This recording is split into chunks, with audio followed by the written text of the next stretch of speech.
kulanti wanaagsan markale asxaabay meel kastoo aad naga daawanaysaan kusoo dhawaada barnaamijkeenii labaad maanta oo isniin aan idiin soo gudbinayno.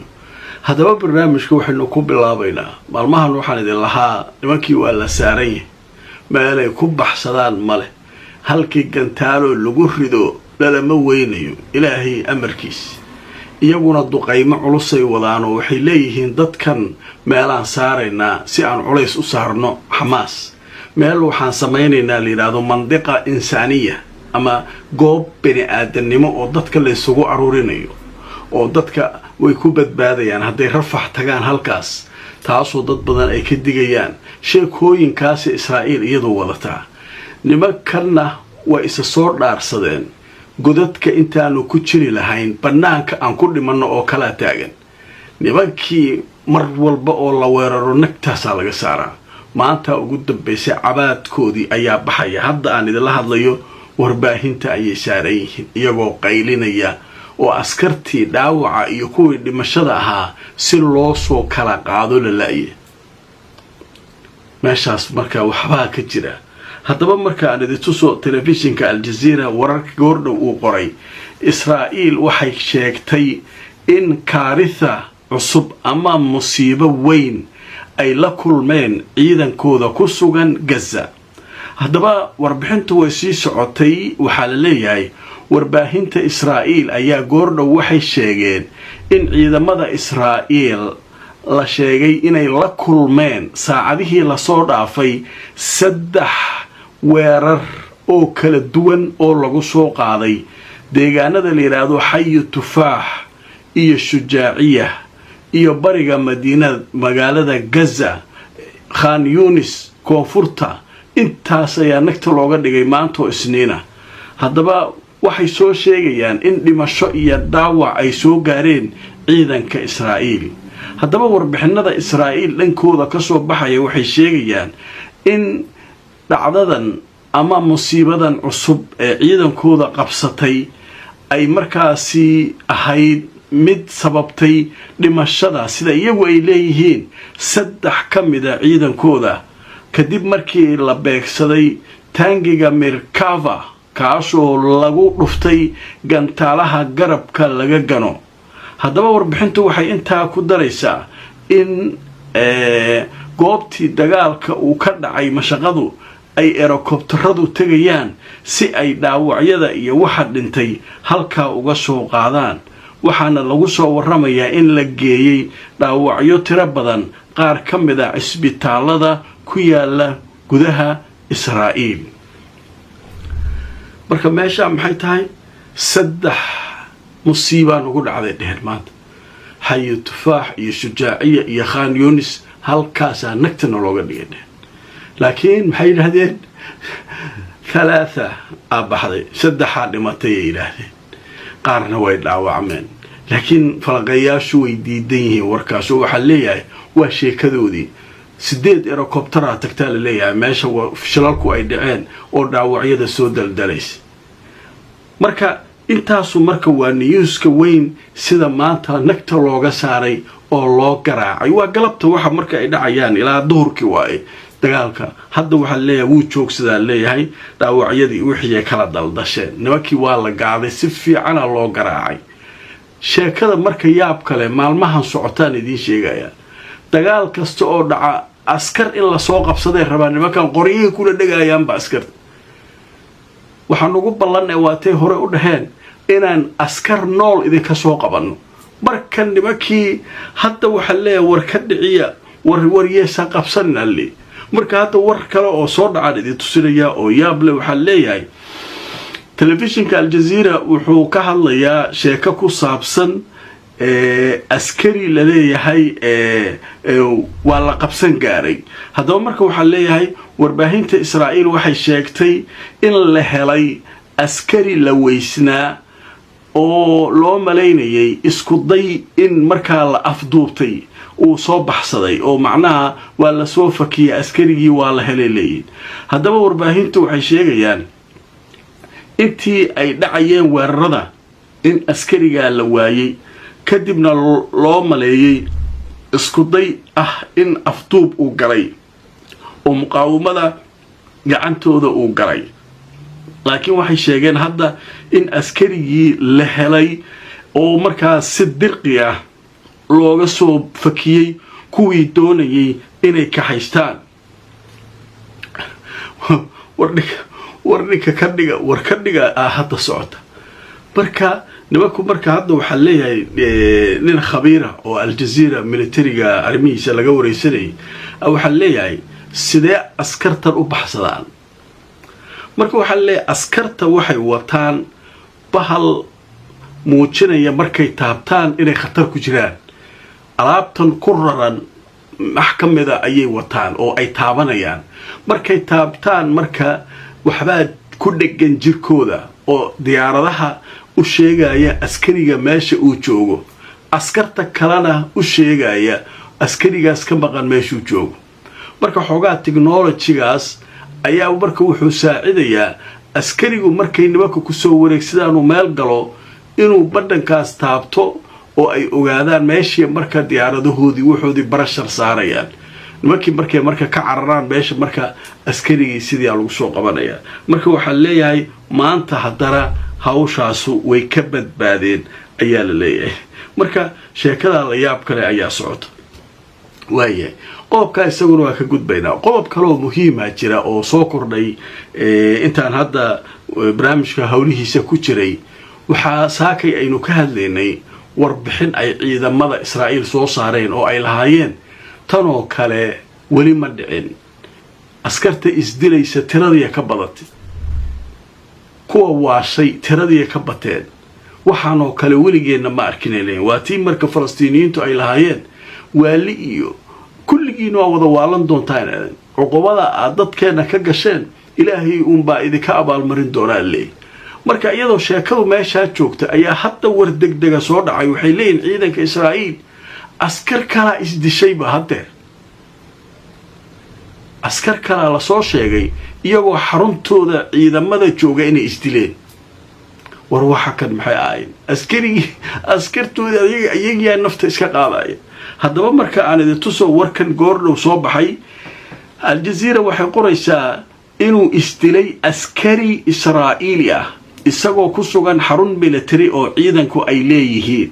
warbaahinta Israa'iil ayaa sheegaysa maanta inuu isdilay askari Israa'iili ah kaasoo ku sugnaa xarun militariga Israa'iil ay ku leeyihiin waqooyiga Israa'iil sida la sheegay u fiirsada marka waxa kan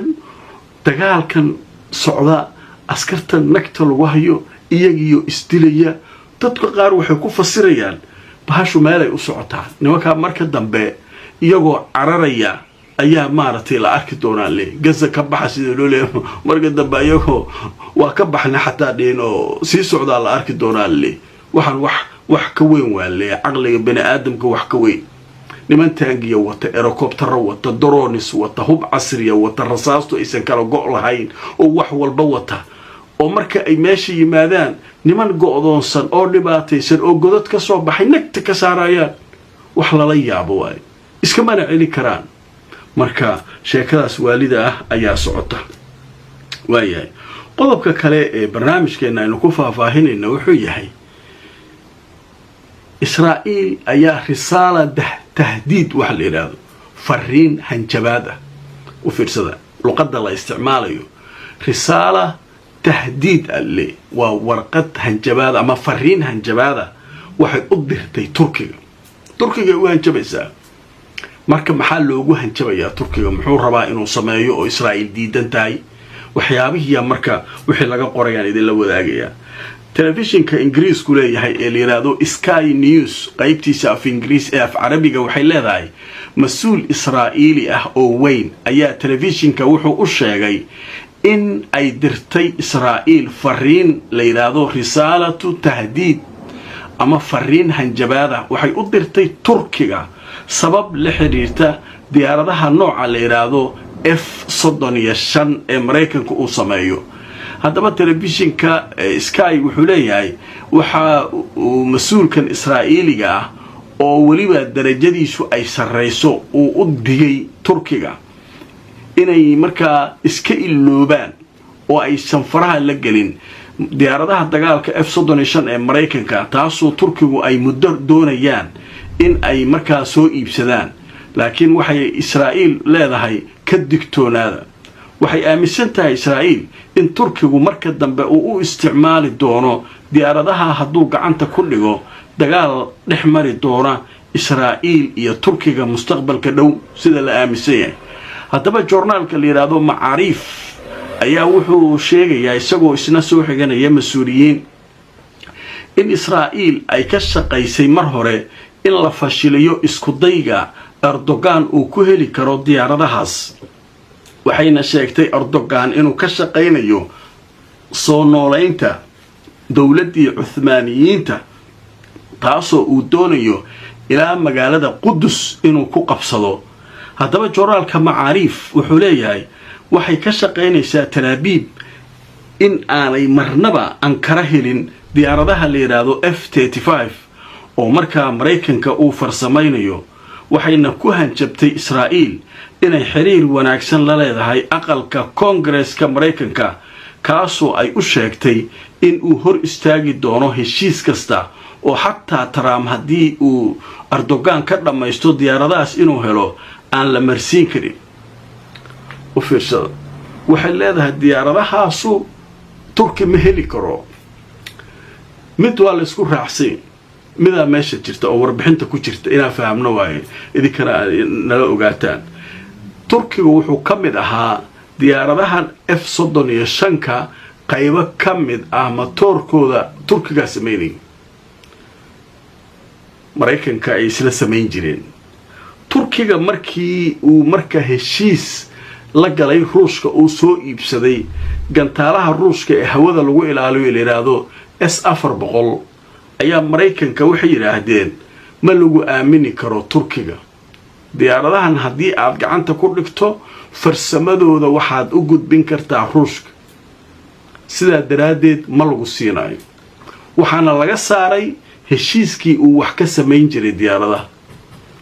Turkigu marka halkaas dhibaato marka ka soo gaartay diyaaradahan marka maxay yihiin waa diyaaradaha ugu halista badan hadda khatarta ah Israa'iil ay ku weeraraysay Iran oo Mareykanku uu isticmaalo F-35 falirada waa diyaaradaha Mareykanku ay ku dhaartaan oo marka Israa'iil ay haysato Israa'iil marka uma ogola aagaas inay wax noocaas soo galaan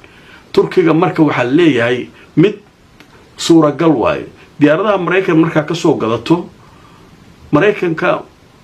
wuxuu se rabin kuma sameey kartid laakiin Israa'iil waxay aaminsan tahay diyaaradahan farsamooyin waaweyn oo ku jiro ka rabaa Turkiga diyaaradu sameeyaa farsamooyinkaas inuu naqshad inta ka xado ayuu diyaaradtii la mid ah inuu sameesto rabaa marka waxay leedahay ninka diyaarad dhan yaan loo gacan gelinin marka sheekada adduunyada saasa la isku hayaa marka sheekadaas halkaas maraysa Erdogan wali wax jawaaba asaga iyo markan kaba soo saarin waxa qaylinaya oo wax walba waanu sameeynaa fariimo digniina iska soo dabadiraya waa Israa'iiliyiinta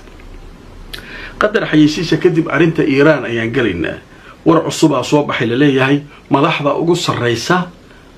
ee Iran inaanay isticmaali karin WhatsApp fariimaha WhatsApp-ka inaysan diri karin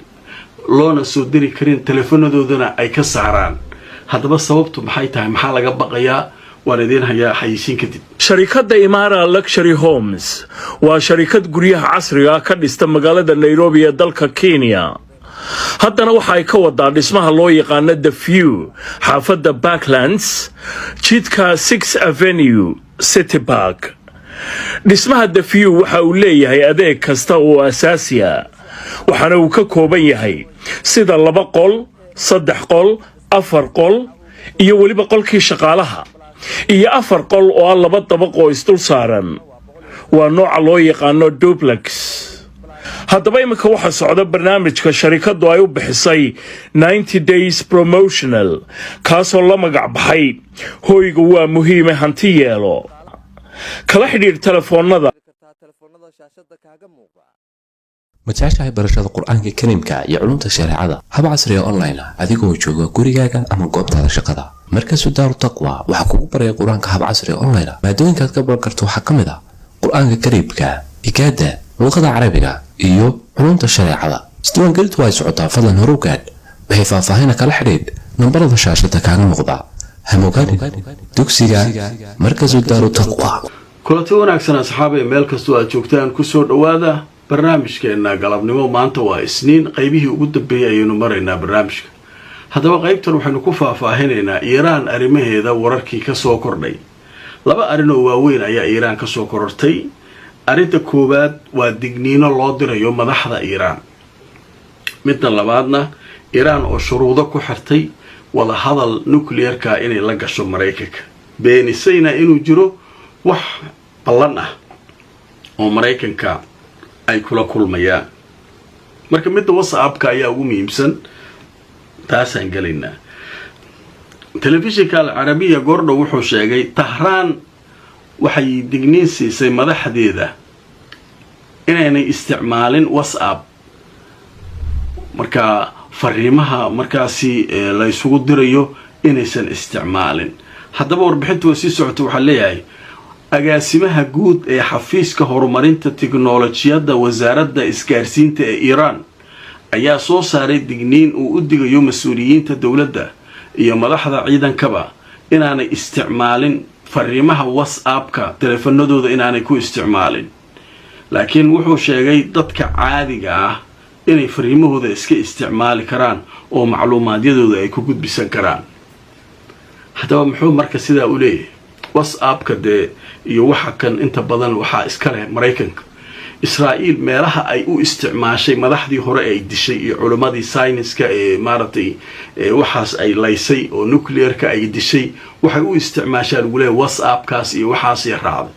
marka hadda waxaa la helayaa fariimo ku saabsan israa'iil inay mar kale gudaha iiraan doonayso inay dhibaato ka samayso. marka waxaa looga digayaa nin kastoo madaxa ah inaanu isku isticmaalin fariimahaas whatsapp iyo waxaas uusan isticmaalin. waa loo soo dhex maraya hadhow whatsappkaas ayaa meeshaa joogta lagu ogaanayaa, nagtaa lagaaga saaraya. marka digniinahaasa iyaguna soo kordhay. haddaba wixii fakaraya aragti a ka qabto barnaamijka noo soo qora. barnaamijkeena galabnimo intaa ayaan kusoo gabagabaynaynaa. barnaamijka like gareeya oo share gareeya. sidoo kale haddaad cusub tahay subscribe-ka ka iloobin youtube-ka, facebookana follow garey. wixii warara soo kordha barnaamijyadeeda dambe ayaan idinkula wadaagi doonaa. nabadgelyo.